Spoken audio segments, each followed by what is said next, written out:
Hello, everyone. Welcome to King of Our Nightmares. I'm Jeremy, I'm Noah. and today we are talking about the first of the sober King books, the Tommyknockers, or as it's called in Germany. As it's called, The Monstrosity. Okay, it's pretty generic, but all right. Yeah. Um, to- have you all read Salem's Lot? If you have, you've read the Tommyknockers because it's basically the same book but bad. Um, this book's about two authors. The first is a Western author named Bobby Anderson, who, when wandering her property, comes across an alien spacecraft.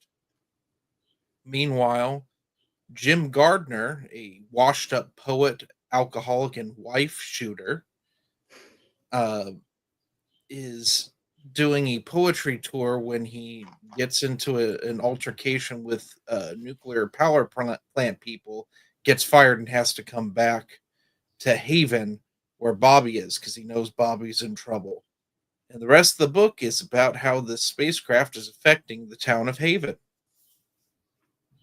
and what is to be done about it.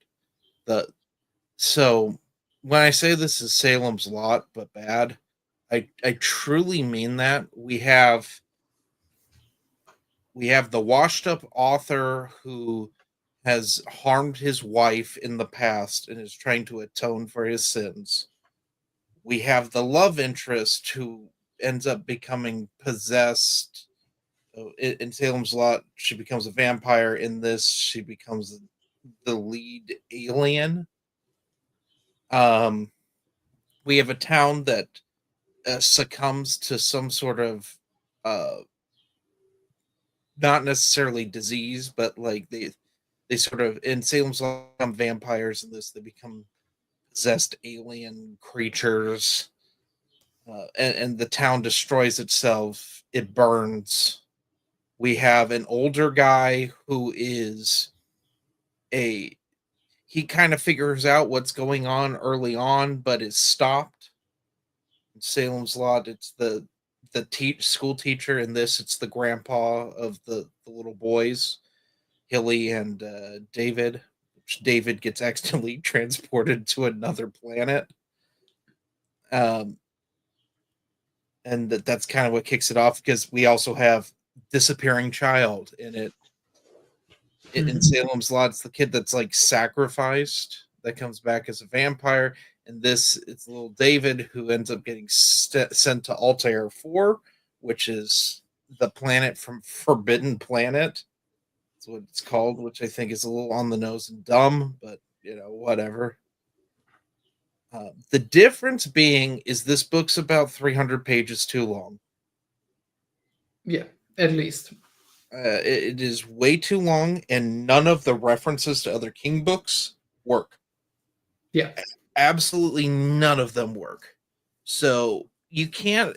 Tommyknockers is one of those books where you can't talk about it without talking about the references because they're done so poorly that they all stick out to various degrees. So we have starting off. We'll start in kind of chronological order.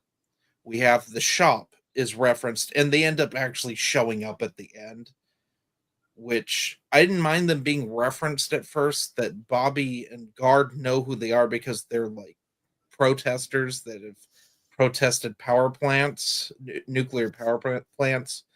Um, that makes sense. They would run into the shop at some point. But the shop actually showing up when they've never showed up in anything other than Firestarter, it's a little on the nose. I didn't mind it until we get a whole thing of he King explains it not for the first time the ending of a book he's previously written. He explains that the little girl in Firestarter burned down the shop's place in Virginia, and they had to build a new one just so they could put the remaining Tommyknockers there. which is like okay, whatever. Then we have Jack Torrance. No, what Jack is Sawyer. Jack Sawyer? Sorry. Um, Jack Sawyer is he shows up after Guard goes on like a drinking binge and doesn't remember an entire week of his life. Mhm. But years after Talisman, we're told it is happening in 88. Talisman happened in like 83, 84. Jack is acting way too young for his age. He should be a teenager at this point. Mhm. Instead, he acts like an 8-year-old. Um, and his mother's dead from alcoholism, which directly contradicts Black House. Mhm. But like the Jack Sawyer stuff doesn't make any sense, and it doesn't really serve a purpose at all. Um, we have the reporter from Dead Zone shows up in this because Stephen King wrote himself into a hole and didn't know how to the outside world would figure out that the Tommyknockers are destroying Haven. So he brings in this character who explains to the grandpa what happened at the end of the Dead Zone, which is even more clunky than when he explained what happened at the end of Firestarter. Um, and not only that, but the guy has a premonition that he sent the other reporter to his death, and that's what kicks off this whole thing. That and a fire erupts in Haven. Um, and then what else do we have? There's kind of a reference to the Micmacs from Pet Cemetery because the woods where the ship is found were part of the Micmacs um, tribal area that they abandon, Mhm. which also you could stretch and say it's a Tom. The girl who loved Tom Gordon also deals with those woods, but that's never been confirmed. That's more fan theory. Mhm. And Um, then famously, I think that's the final one, Derry and Pennywise. yes, this is the most egregious, in my opinion. Welcome to the beginning of Pennywise showing up when it doesn't make any sense whatsoever. So Pennywise, we hear him laughing in the drains in Derry. Two of the Tommyknockers actually see Pennywise. And I should explain what the Tommyknockers are. It's like a weird East Coast nursery rhyme about like the ghosts of dead coal miners. I think is what they actually are. Mhm. Guard associates the aliens with Tommyknockers, and so they take that word.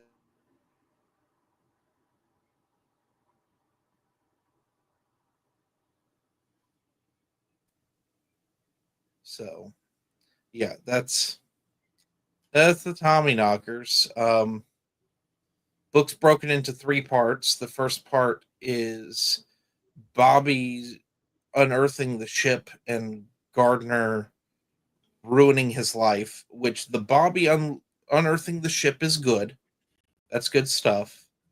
It's creepy and weird. Gardner's is way too long. So I I get that Jim Gardner is Stephen King's self insert for this book. It's too on the nose. Um, we just had pathetic author in the previous book, Misery. So the fact that he went and did this twice, and Jim Gardner is kind of reprehensible and just a loser. Mhm. He sucks. He sucks as a protagonist. He's really pathetic. That was like the general takeaway until like the last 100 pages of the book when King's like, well, he has to do something. Um, so we get Gardner getting to Haven That's the first third. The second third is building out the town, which Yeah, I hope you liked all the stuff in it about the town of Derry, because that's basically it. but bad, really Yes. bad, really bad, really tedious. Because that's the thing with Salem's Lot. We made a point that Salem's Lot doesn't spend it spends the bare minimum amount of time setting up other people, because you're setting these people up to die. Yeah. Um, It just does enough so you get like a good look at the town and the atmosphere there. mhm. And this is what this book should have done, but instead, because he went on and on about dairy, which that was important to it. It was important to that book because it's a history. It's a cycle with Pennywise of killings every few decades. So, like, it needed to be that. Instead, the Tommyknockers didn't need to do that. So we get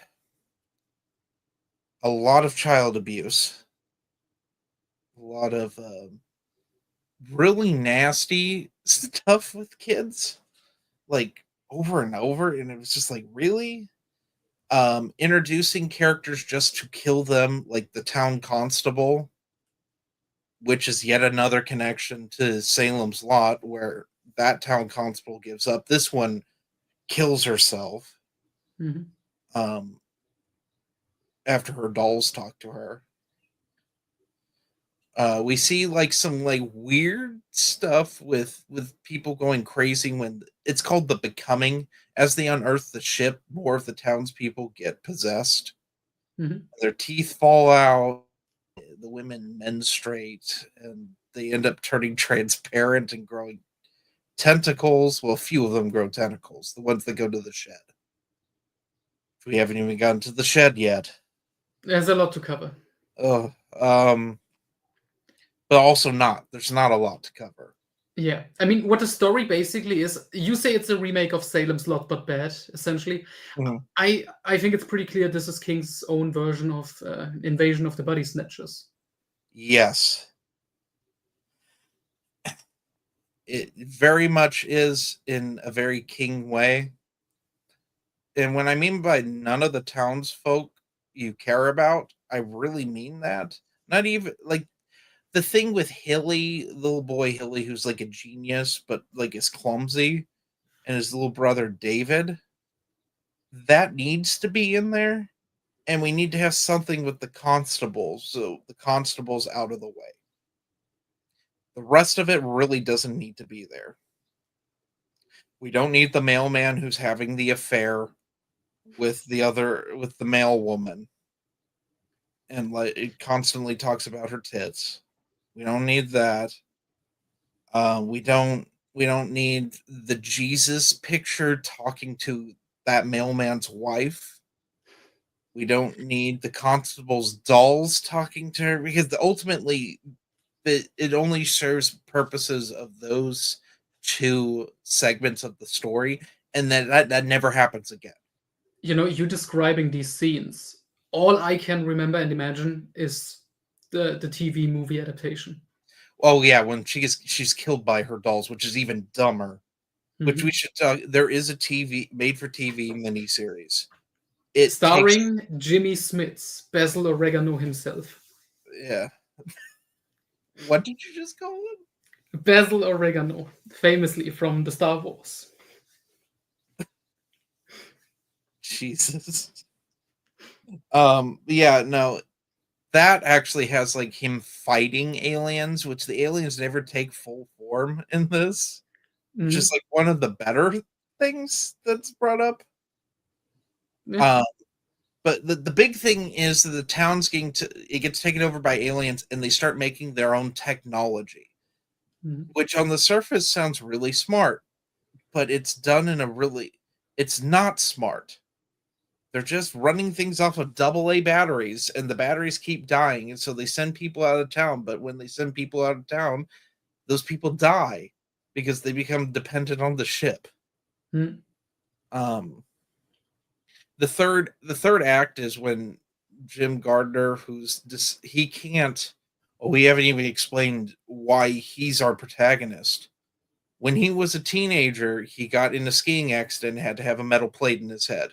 So the ship doesn't affect his brain as much. It ends up eventually in the third act, he starts to become with the rest of them, but it takes longer and they have to fully unearth the ship for that to start happening.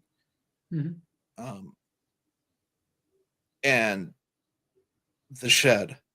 The shed is a weird battery thing that they use to like power things, but they use the dog Peter, well, poor Peter, the old man after he tries to figure rescue his grandson.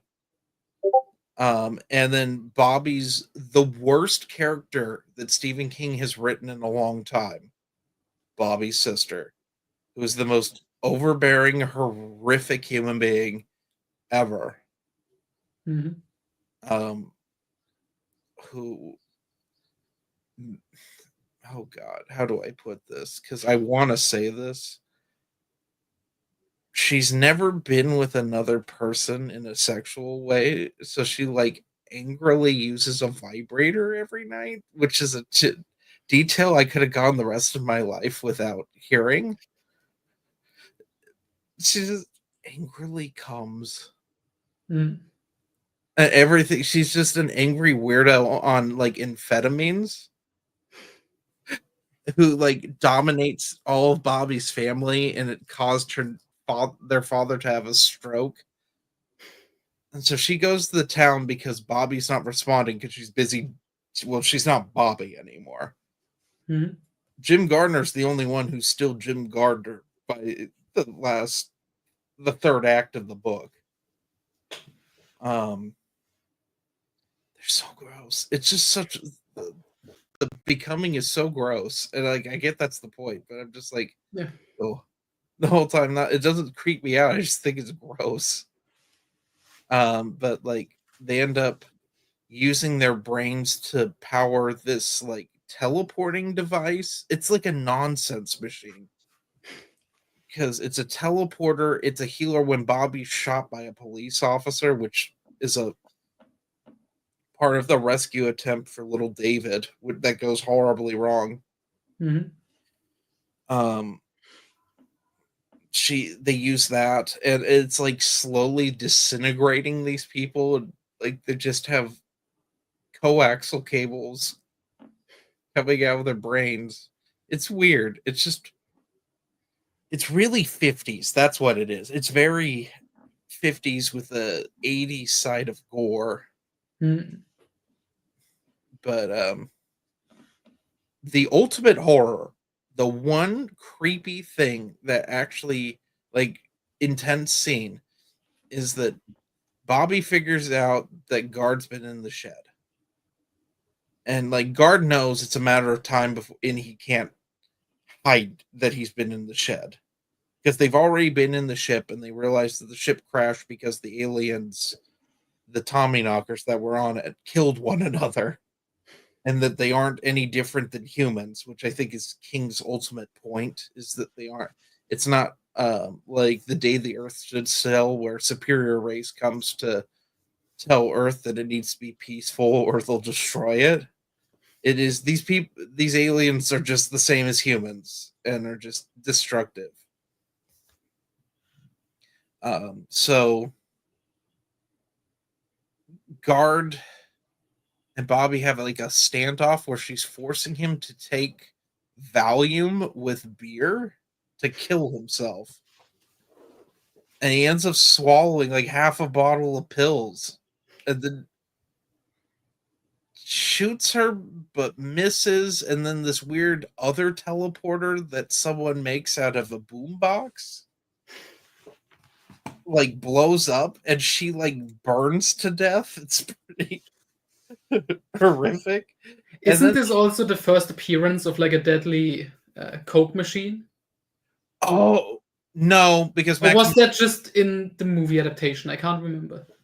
no, there is the Coke machine. I hadn't gotten to that because it's a nonsense thing. Mhm. So part of the devices that everyone's making are like a whole bunch of defense mechanisms. So like there's a flying vacuum cleaner with like a blade attached to it.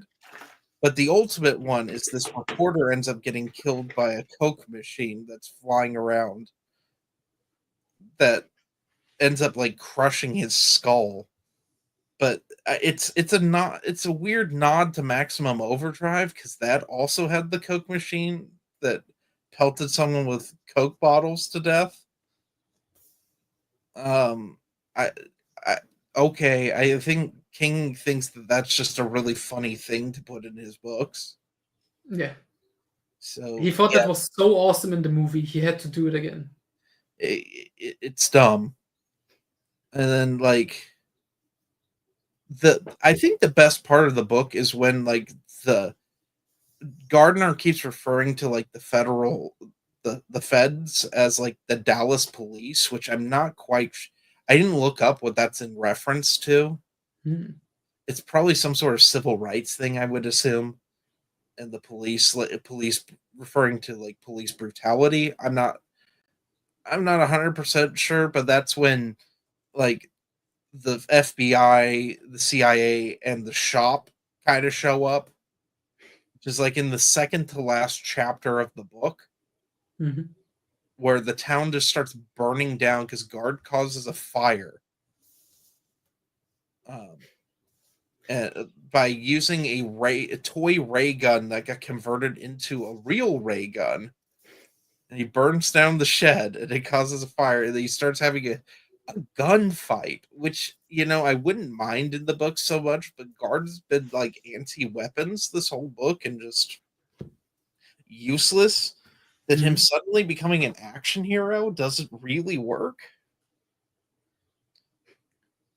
Um, but he ends up. Why don't we spoil this? He ends up taking the ship and flying it out into space so that no one can get their hands on it. And then the Tommyknockers. So there's different types of Tommyknockers. There's the 6 people that go into the shed to become smarter, and they're kind of the leaders. That's Bobby and like 5 others. They end up all Guard kills most of them except for I think one whose head blows up, and that's not explained. Hmm. Um, but he murders the rest of them. I'm pretty sure. It becomes nonsense, and like a lot of it I like tuned out. Like it was just dumb. And he flies the ship into space. The other Tommyknockers are either killed by the military. Well, they either kill themselves, get killed by the military, or are captured and slowly die in um like a government testing facility run by the shop. Mhm. Except for Hilly and David. David gets teleported to Derry Hospital where Hilly's kind of been in a coma this whole time. And we get a somewhat happy ending for them. Yeah, and not for anyone else. No, at least we got something for the kids. Yeah. That did put I will say that did put a smile on my face. And they don't remember, Mhm. which is really good because they're little boys and they don't need to remember that their Yep. parents turned into monsters and their dad was used as a battery. I mean, they wouldn't have any knowledge of that. Um, but yeah, it's a weird book. And the ultimate thing is that this was King's sobriety exercise. He would write this sober. And so he wrote this from he says 82 to 87. I would argue that he probably started thinking this up in the late 70s based on connecting like Dead Zone and Firestarter to it. Mhm. But yeah, um, Noah, what do you think of Tommyknockers? Well, as King himself said, there's a good book in here that's like 350 pages long, and then the rest is, yeah, not good. Yeah, I think you're right. What sticks out the most are the connections to other stuff Uh-huh. and how they don't really work. I kind of like the main story story. It is just Invasion of the Body Snatchers. I like that King tries out writing about aliens. And it is a Yeah. somewhat unique thing with like the aliens being dead, and it's the humans who become the aliens and the threat. Yeah, we didn't even explain fully what the Tommyknockers are, which is they're just in either interdimensional beings or they are intergalactic beings. They go places and they quote unquote fix things. They are the interdimensional beings from Kingdom of the Crystal Skull.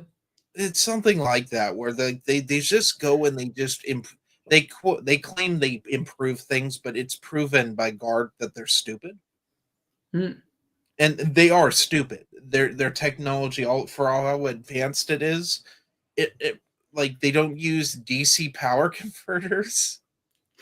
Like they don't use basic electrical things that would be more energy efficient. They run everything off of batteries, and when the batteries die, they have to go on these like dangerous stuff. Suicide missions, essentially. Yeah, and like they aren't self-sufficient at all. Like it's just a joke, and it's like I get it's an allegory for humanity, but it's a bit on the nose. Mhm. I don't know. This is my second time reading it. I read this. This is one of the first King books I read. This is the Same. first one I didn't like. Mhm. It's just a bad book. Yeah. I mean, I read this back. It was also one of my first. It was in my big sci-fi phase, so I did appreciate it from that perspective. There was something in there that I liked. Mhm. I even kind of like the idea of Guard, like the main character, just being like a useless asshole. I thought that was like something different. Um, but yeah, it's really uneven, and especially the second part with the entire town history. That's when it gets really tedious. And Yeah. also with the references, I just realized when you explained it, they do mention what happened at the end of Firestarter, Mhm. which ruins the book because It, it's left open, but it's implied that Charlie is successfully taking down the shop by leaking everything. yeah, and the fact they just build another site and it doesn't matter. Yeah, it also begs the question, okay, if the shop is around, you establish this, they are in the King universe for sure. Um, Derry, Haven, Salem Slot, Chester's Mill, Castle Rock, all these places where weird shit happens, all these towns get destroyed. You would think the shop would show up at any point. Yeah, or they would be involved some way. We would hear about them in the Dark Tower. Oh yeah, Um, you would expect more connections to them essentially. yeah, but then they're in the uncut version of The Stand Mhm. very briefly, and that's really it. They are in golden years. That classic. I don't even remember what that is. Yeah, exactly. But like with the shop, aliens is a topic that's kind of contentious with King. Mhm. He uses them every once in a while, and it's usually not for the Drug related. yeah. Dreamcatcher's probably the best use of aliens Yeah. in a King book. I liked Two Talented Bastards from If It not If It Bleeds. You Like It Darker. Yeah. Um, which that was weird and that was pretty cynical too. Mhm. But like Under the Dome has aliens tacked on, which Yeah.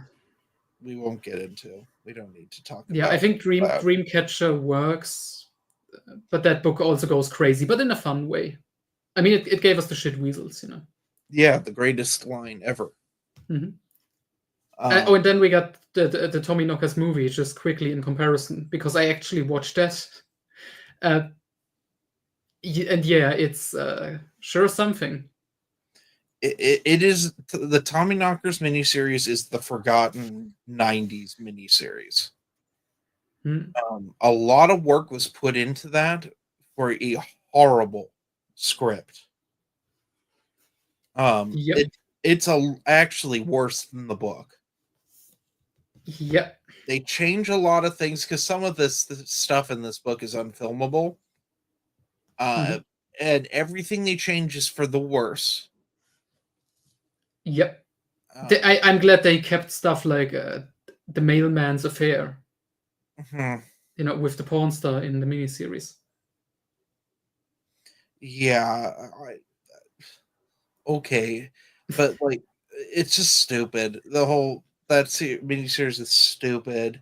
As I And then, recall, Jim Gardner gets in like a fight with one of the aliens.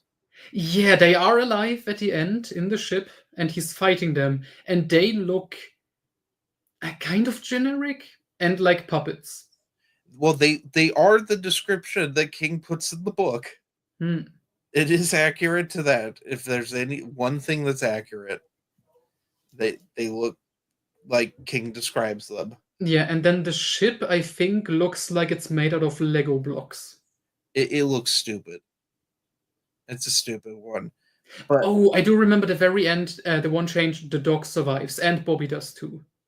which doesn't make any sense that Bobby would survive or the dog. Yeah, yeah, but they wanted a happy end, and And that's not the point of this book.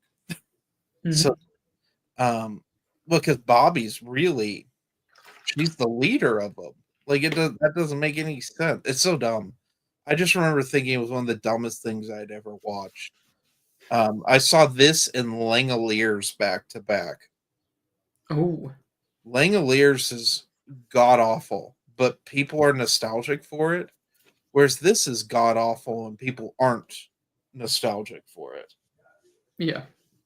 I think people like Langoliers because of how bad it is. And the overacting and stuff. I mean, that's all Yeah, I know about it. Yeah. So, yeah, I think it's because people find it funny. mhm. And it's I mean, like it does have the Stephen King cameo. yeah, which out of all of his cameos is probably the third funniest if we're counting Sons of Anarchy. Mhm. Sons of Anarchy probably is a little funnier than this one, and his greatest one is clearly. Well, actually, I don't know. I forgot his Maximum Overdrive one where he says the ATM called him an asshole. That does Mhm. make me laugh. But I mean, I think of Meteor shit from Creep Show. Oh yeah. That's what. Not really a cameo. That's a full role. Okay, so yeah, that's different. I get elevated to the greatest thing King's done on film Mhm. because that's a really that's some of the best acting I've ever seen in my life. Exactly. But what would you rank Tommyknockers? Oh boy. Um, out of 10, difficult. Maybe a 2 out of 10 because the basic idea is fine. There is some stuff in here that's fun, but yeah, it's just too long, it's convoluted, and you can tell he wasn't in the right headspace when writing this. When I think he described it in the afterword, pressing it out because, this took years. It's like Never Flinch all over again. Oh, God. Another book he wasn't a fan of, but he published anyway. Maybe don't Yeah. do that. Yeah. Maybe a bad idea. Maybe you can abandon, concepts. But I give it a 1.5 out of 5. It's not worth your time. Mhm. So anyway, next time I is Nightmares in the Sky. That's gonna be like a 5-minute episode. Yeah, so I started reading it and it's only 33 pages long. And the rest of the book is pictures. Yeah. Which people just listening to this, that's gonna be useless. We can't even show it. Yeah, I don't know. So, anyway, have a nice day. Bye bye.